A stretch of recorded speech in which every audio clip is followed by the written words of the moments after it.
Hello, I'm Tony O'Driscoll from Duke University, and today I'll be providing a brief update on what's next for the Next Management Initiative. Over the past year, we've been working to advance Peter Drucker's assertion that management is not merely a business function, but society's most vital social technology. Now, let's explore what's next in that journey of inquiry. I've organized today's conversation into three time horizons.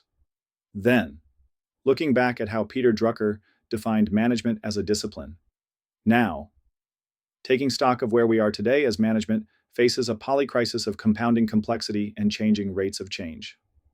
And next, examining how management must evolve to remain fit for purpose in a polycrisis world.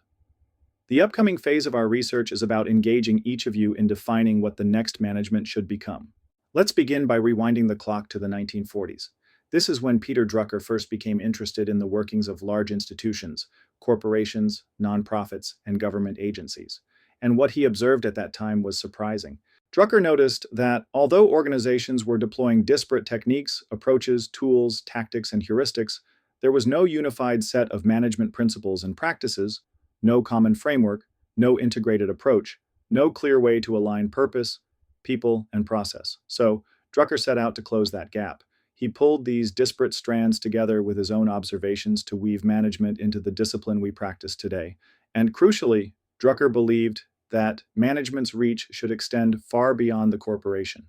He saw management as a social function, essential to the well-being of communities, economies, and society as a whole. Peter Drucker once observed that management may well be the most important innovation of the 20th century. Richard Straub expands on this, arguing that management prowess has done more to increase prosperity and reduce suffering than any other social technology. Gary Hamel goes even further, boldly declaring that management is one of humankind's most important inventions. In short, management has played a critical role in shaping our world, not just our workplaces. But as we'll see next, the management practices that got us here may not get us where we need to go. The world has changed, and the management logic we inherited may not be sufficient for what lies ahead. So let's fast forward to the present. Today, the context in which management now operates has changed dramatically from what it was when Peter Drucker first invented the discipline over 80 years ago. The world has changed. The question is, has the discipline of management kept up with these changes? We are living through a time of polarized, politicized polycrisis, where our institutions are no longer delivering as expected and experiencing an erosion of societal trust. Said differently, what used to work no longer appears to be working. Drucker warned us of this in observing, "The greatest danger in times of turbulence is not the turbulence. It is acting with yesterday's logic." The question is not just how do we manage better, but how must the practice of management itself adapt to serve institutions and societies in an increasingly polarized and precarious world.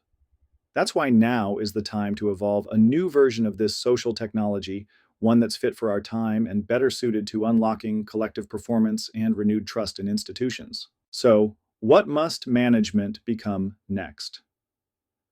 Over the past year, we've been investigating what we're calling dynamic balances, not fixed problems to solve or trade-offs to make, but domains of inquiry that every manager must learn to navigate.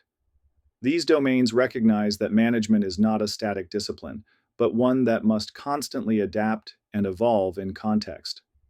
Balance is not something that is achieved at a static point in time. It is something that must be continuously calibrated within a given domain while simultaneously seeking equilibrium across all the other domains. In tumultuous times, achieving balance within and equilibrium across these domains requires not only technical skill, but also practical wisdom. So, let's get more specific on where we are going next. The next phase of this work is to explore each dynamic balance domain along three specific lines of inquiry. First, what contextual shifts do we anticipate in each domain? Second, which of Drucker's original management insights still hold given these contextual shifts? And third, what next practices are emerging from the field that are showing promise in navigating from now to next? More specifically, here's an example of how the human augmentation and automation domain will be explored. First, to frame the current context within this domain, we summarize what is happening now. Then, to envision what comes next, we explore the contextual shifts that might happen within this domain over the next 4 years. And finally, to navigate from now to next, we will identify the enduring management insights that still hold true and remain relevant as we move forward in time. One enduring insight from Peter Drucker is that the best way to predict the future is to create it. So consider this your formal invitation to join our journey of inquiry in shaping the next management. Rather than offering top down prescriptions, we're inviting collaborative reflection because the future of management must be built with those who practice it.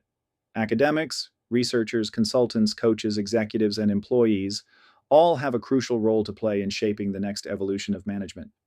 None of us is as smart as all of us. We invite you to lend your expertise, insight, and experience to the next management initiative by reaching out to Julia and letting us know of your desire to contribute.